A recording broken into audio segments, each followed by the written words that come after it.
Fala galera, beleza? Tudo bem com vocês? Rodrigão por aqui, espero que seja tudo certo por aí. Hoje eu vou trazer uma regravação de um conteúdo que eu fiz há bastante tempo, do livro Fahrenheit 451, este aqui. Como vocês sabem, tem alguns conteúdos que eu trouxe lá no início do canal, que são conteúdos resenha, que eu já fiz há muito tempo, e tinha algumas limitações técnicas, não tinha as luzes ainda, o som não estava aquilo tudo e tal, e aí eu resolvi pegar alguns conteúdos, daqueles conteúdos, pincelar eles em alguns momentos e regravar. Já fiz isso com alguns vídeos, já fiz isso com Flores para Algernon, já fiz isso com o Pilares da Terra, até para trazer de novo esses conteúdos, para colocar eles em voga de novo para o canal, para trazer para os novos inscritos isso de novo. E talvez, quem sabe, colocar novas visões, diferente um pouco daquilo que eu já tinha falado lá atrás, ok? Então, para você que está aqui, espero que esse conteúdo venha a agregar novamente, Se você já viu aquela resenha lá atrás para ver as novas transições, a melhoria de equipamento, e para os novos, sejam muito bem-vindos e aproveitem o conteúdo, ok? Então, esse vídeo aqui vai falar sobre esse livro aqui, que eu vou deixar aqui no cantinho, Fahrenheit 451, que é uma ficção científica, distopia, escrita pelo Ray Bradbury em 1953. Tá? Quando ele lançou esse livro, o mundo vinha do pós-guerra, da Segunda Guerra Mundial. O Bradbury criou uma sociedade distópica, então, onde ler livros era uma ameaça, porque a leitura incentiva o pensamento crítico. E os bombeiros, eles faziam o papel contrário dos que eles fazem na nossa sociedade, que ao invés de apagar fogo, eles colocavam e ateavam fogos em livros. E o Fahrenheit 451, que seria então mais ou menos 232 graus Celsius, é a temperatura de combustão para que os livros precisam chegar para poder botar fogo. Existem algumas questões tecnológicas que surgem dentro do livro, mas isso é um ponto nevrálgico de todas as distopias. Sempre há questões tecnológicas. Isso acontece no Admirável Mundo Novo, do Huxley, isso acontece aqui, no Fahrenheit 451 do Bradbury, e também acontece no 1984 do Orwell, que são as principais distopias. Tem outras também. Nós também tem, que eu acho que seria a primeira distopia, porque em função da data ela surgiu em 1924. Essa eu ainda não li, está na minha lista para ler, mas ainda não li ela. Dentro das principais distopias, eu acho que a Fahrenheit 451, eu acho que hoje seria uma das que já aconteceu e continua acontecendo, em função das leituras e da dificuldade que a gente tem de conseguir fazer um tipo de pensamento crítico, porque nós somos acusados de todas as coisas de acordo com as coisas que nós lemos. E o conhecimento faz isso, te cria essa questão nevrálgica da consciência crítica, que é o que acontece com o Montague, que é o personagem principal do nosso livro. Ele é casado com a Mildred, que é uma personagem normal, uma pessoa normal que vive dentro dessa normótica. Ela fica consumindo os produtos que são passados na televisão o tempo inteiro. E ela não se questiona por momento algum do que está acontecendo. E para ela, os programas que são servidos de bandeja para ela, por momento algum, ela vai se questionar se aquilo é bom, se aquilo é ruim. Simplesmente é. E é o que ela consome. E a partir disso, é somente aquilo que ela está disposta a ver. Então para ela não faz diferença. É só o que ela faz, é só o que ela vê. Ela não pensa que tem um mundo maior, ela não pensa que ela vai pegar um livro e vai se aventurar para outras coisas. Mas o mundo do Montague muda quando uma outra pessoa se torna vizinho deles, que é a Clarice, e ela começa a questionar isso. Por que as pessoas fazem isso? Por que as pessoas fazem aquilo? E o sonho da Clarice é ser uma professora. E a partir desse contexto inteiro, ele começa a questionar os próprios fatos que acontecem com ele. Um dos momentos específicos do livro é quando uma senhora é queimada junto com os livros e ela se propõe a morrer junto com aquilo. E a cena que é descrita que o Bradbury descreve, aquilo ali, ela prefere morrer a entregar o conhecimento dela. Ela prefere morrer com os livros a continuar vivendo num mundo sem aquilo ali. E isso é muito poético. Se vocês pensarem em tirar de nós leitores, que acompanhamos o canal, que acompanhamos esse mundo literário, que compramos livros, que consumimos histórias todos os dias, para nós seria mais ou menos a mesma coisa. Porque nos tirar o conhecimento, nos tirar a capacidade, nos tirar talvez um dos nossos maiores bens. Talvez seria mais ou menos a mesma coisa, a gente morreria aos poucos, porque a nossa vida se tornaria apática, e com ela mais ou menos a mesma coisa. A questão é que no momento que essa pessoa também é ateada a fogo no livro, a vida do Montague muda. E aí ele começa a se questionar. E aí é que está o grande ponto. Um dos principais motes do canal aqui é justamente isso. É eu incentivar vocês, ou ficar falando em todos os vídeos do questionamento. Então, toda vez que eu falo uma coisa, eu fico aquele pensamento crítico. Eu digo, poxa, mas por que isso? Por que aquilo? Por que aquele outro? Então, eu fico o tempo inteiro falando essas coisas. Porque é isso que faz a nossa sociedade se mover. É justamente essa sede de questionamento que fez até hoje a nossa sociedade evoluir para algum lugar, andar para frente, ou dar 2 passos para trás para que a gente possa evoluir e se tornar pessoas melhores. Enquanto nós continuarmos fazendo isso, enquanto continuarmos nos questionando, enquanto continuarmos lendo, com um pensamento crítico, continuaremos ou conseguiremos fazer isso. O nosso problema está hoje é que existe uma série de coisas que vem acontecendo com o passar do tempo e que vem sendo limada uma coisa após a outra, uma situação após a outra. Os livros não vêm sendo queimados no sentido literal da palavra, mas eles vêm sendo, ano após ano, dia após dia, eles vêm sendo censurados. E isso é um problema. Eu sou contra qualquer tipo de censura. Qualquer tipo de censura. Para mim, eu acho que as pessoas têm todo o direito de falar o que elas quiserem, por mais que doa qualquer tipo de situação. Não me interessa. Eu acho que tu tem todo o direito de dizer o que tu quiser, desde que tu esteja disposto a arcar com as consequências do que tu fale. Então, para mim, tu pode falar o que tu quiser, cara. A liberdade de expressão ela tem que estar acima de qualquer coisa. Porque no momento que tu vai lá e tu é dito, ou é imposto que tu não pode falar alguma coisa, e isso fica muito claro dentro do livro, porque dentro desse universo criado pelo Bradbury, o Estado determina o que tu pode e o que tu não pode dizer, inclusive queimando livros. Aqui não está muito diferente disso, não. Aqui não está muito diferente disso, não. A gente está vivendo isso há muito tempo já. E as pessoas estão, talvez, acordando. Mas é o que está acontecendo. A questão é que tem muita gente defendendo isso. E isso é assustador. Porque enquanto existem membros da população, independente de quanto, da quantidade, enquanto tem membros da população defendendo isso, é porque tem muita gente ainda que deve estar dormindo, né? Ou não percebeu o que está fazendo. Mas eu sou, voltando ao tópico, eu sou 100% a favor da liberdade de expressão irrestrita. Tu tem que ter todo o direito de dizer o que tu pensa. Ponto. A partir dali, se há crime nas tuas falas ou qualquer coisa, aí é outra coisa. Mas a liberdade de expressão é tu poder dizer o que tu sente, poder dizer as coisas, que é o que a gente faz aqui nesse canal. Falar sobre os assuntos sem restrição. Dentro desse contexto inteiro da situação do Fahrenheit 451, o Bradbury vai montando esse universo inteiro e ele vai deixando muito claro que o posicionamento do Montague vai sendo alterado à medida que ele vai percebendo o que acontece na volta dele. Porque entenda, ele não é uma pessoa boa, ele não é o mocinho da história, ele não é aquele estereótipo do herói, ele simplesmente é um personagem que vai servir para nós como uma veste que tu vai perceber através do olhar dele o que está acontecendo dentro da história. E a partir desse contexto, tu vai vendo tudo o que vai acontecendo que o Bradbury vai mostrando. De certa forma, serve para que nós possamos entender isso também.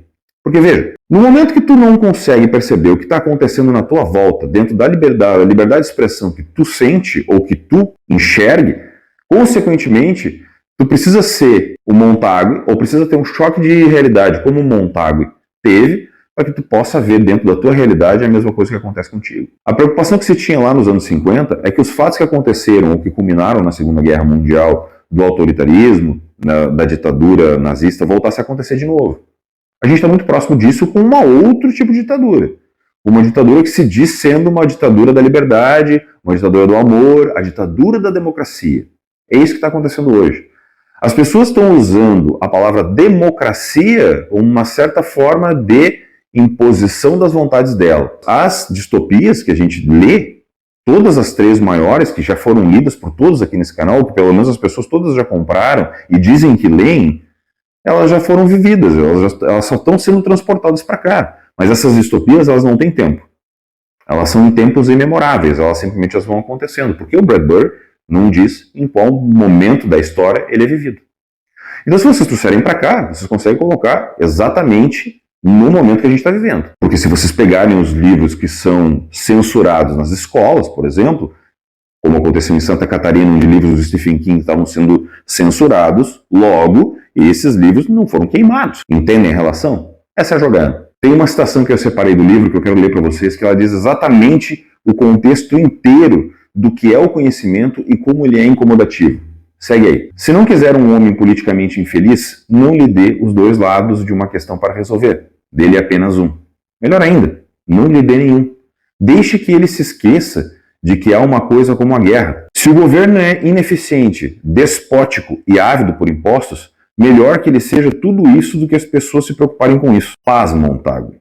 Promova concursos em que vençam as pessoas que se lembrarem da letra das canções mais populares ou dos nomes das capitais dos estados, ou de quanto foi a safra de milho do ano anterior. Entupas tanto com fatos que elas se sintam empanzinadas, mas absolutamente brilhantes quanto a informações.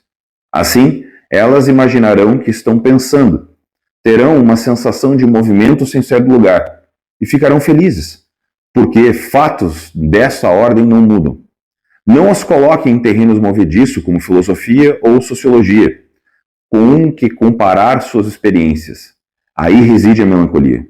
Todo homem capaz de desmontar um telão de TV e montá-lo novamente, e a maioria consegue, hoje em dia está mais feliz do que qualquer homem que tenta usar uma régua de cálculo, medir e comparar o universo, que simplesmente não será medido ou comparado sem que o homem se sinta bestial e solitário. Acho que não preciso dizer mais nada, né? Ai, meu Deus do céu. Fahrenheit 451 teve 2 adaptações cinematográficas, até porque ele é um livro bastante complicado de se adaptar. Apesar de ter tido diversos projetos que tiveram circulando com um monte de ator famoso, tá? A primeira adaptação aconteceu em 1966 e teve na sua direção o francês François Truffaut. Nessa adaptação, com atores que eu particularmente só vi naquela adaptação ali, ela segue basicamente o mesmo plot do livro, ela é muito próxima do livro. Mas como vocês sabem, essas adaptações, até pela época, né, era muito difícil tu ter esse lance mais tecnológico. Então tu vê que são tudo efeitos práticos, mas ele se prende mais ao texto. Então numa questão de texto, ela é muito fiel à obra, mas muito fiel mesmo. Então ela segue todos os plots, ela consegue trazer todos os questionamentos que o Bradbury escreveu, até porque o Bradbury era roteirista de cinema. Então ele sabia escrever cenas. Confesso para vocês que tem alguma situação do ritmo ali e tal, mas tem que pensar também que é a época, né? Então se você vai olhar um filme hoje, em 2024, um filme que foi feito em 66, tem que dar um desconto. Não dá para querer tudo também, né? Mas se pegar uma situação de texto, essa adaptação ainda é melhor. Foi feita uma outra adaptação em 2008, tá? E essa adaptação teve o Michael B. Jordan e teve o Michael Shannon nos papéis principais. O Michael B. Jordan, então, seria o Montagu. Michael Shannon, que para mim é um excelente ator, é o Capitão Barry. O Barry, basicamente, ele representa o Estado, sabe? Ele representa o retrocesso, é ele que fica no ouvido do Montagu como se fosse o antagonista da situação. A adaptação foi feita, né, foi paga pela HBO, e eu confesso para vocês que eu esperava muito dessa adaptação, muito, porque eles transportam o 451 para o futuro. Então eu pensei, cara, tem tudo a ver, né? É quase uma vibe meio Admirável Mundo Novo. Então eles trariam o contexto do 451, né? Colocariam todas as tecnologias, daí com muito mais efeitos especiais, ficaria muito mais legal. Ledo engano. Ficou muito complicado, sabe? O texto não é o mesmo, eles fizeram um monte de mudança, e aí quiseram colocar coisa a mais, enfim. Os roteiristas erraram.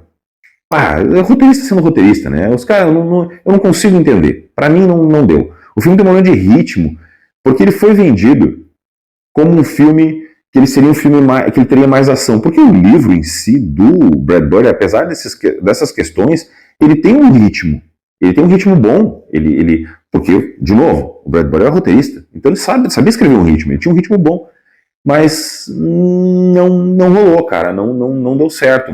Pra mim, essa última adaptação foi uma bosta. Sinceramente, eu achei muito ruim. Mas muito ruim. Até tentei olhar de novo, botei pra rodar na TV e tal. Mas tem umas cenas poéticas, assim, com o fogo levantando e tal, sabe? Mas eu acho que eles se prenderam muito nessa situação e fazer um negócio mesmo que é bom, não. Então, assim, né? É a minha posição crítica, né? Aí não rola, não consigo.